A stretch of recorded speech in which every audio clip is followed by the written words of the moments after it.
For the first time today, I'm going to put pasta in my pressure cooker. Let's see how that turns out.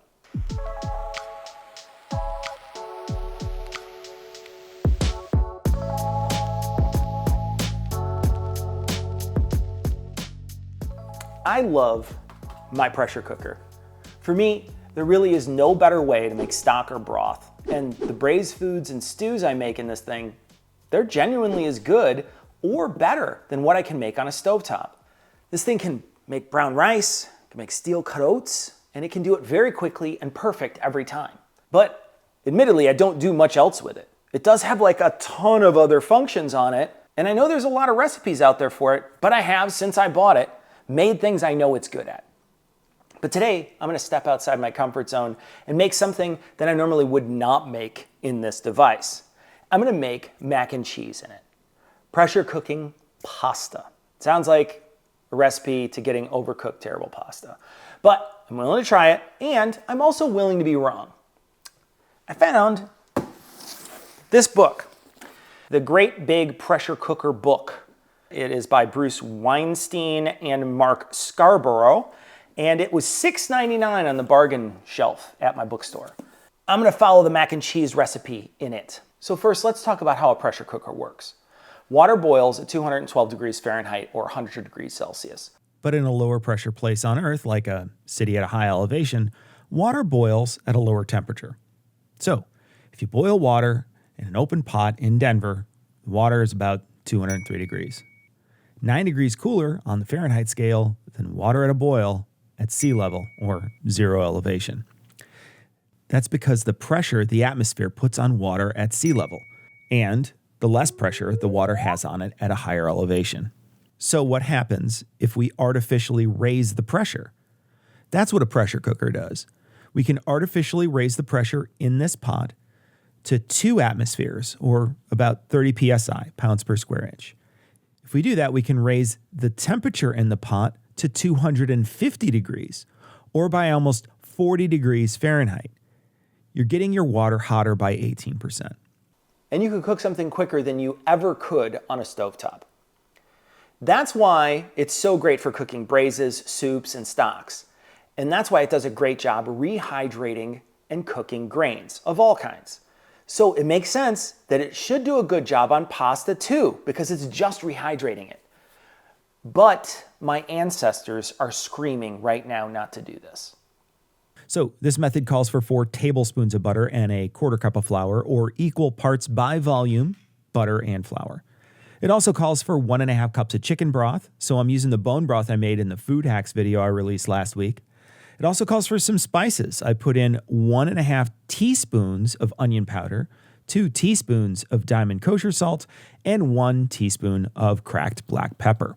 I also grated some cheddar Gruyere, which I can get at my local grocer, and this stuff is amazing. If you can find it, highly recommend. Now to make this, I started the pressure cooker on its saute mode, and I waited for it to get hot.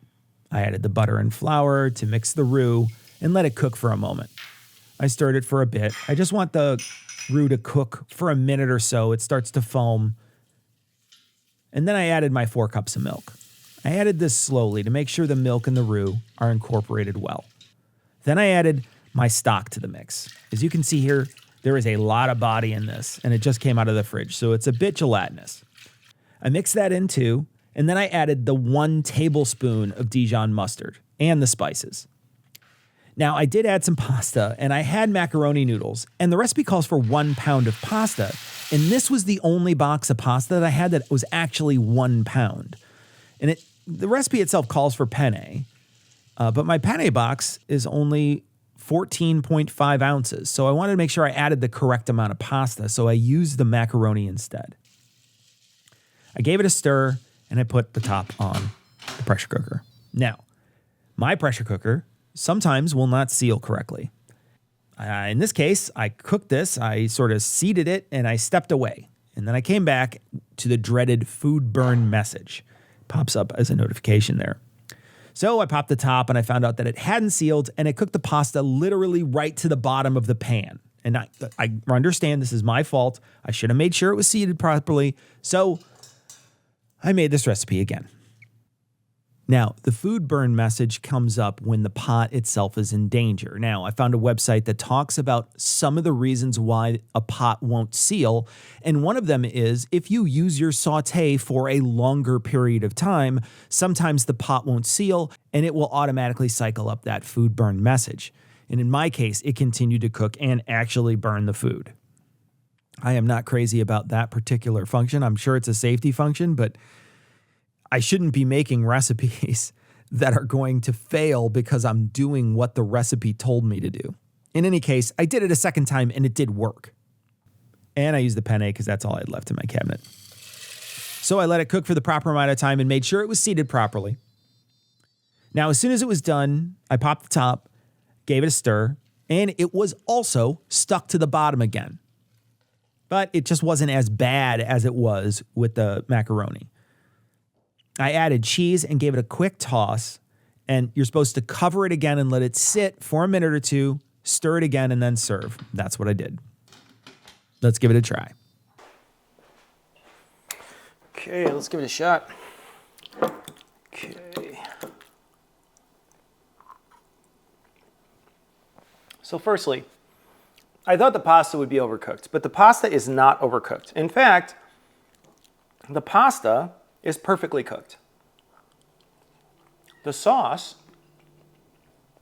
is probably as close to you as you can get to breaking before it actually breaks, right? So as you eat it, once in a while, you'll taste a little grainy piece and you'll think, is it broken? It's not broken, but it isn't as together or as creamy as I can get it on the stovetop.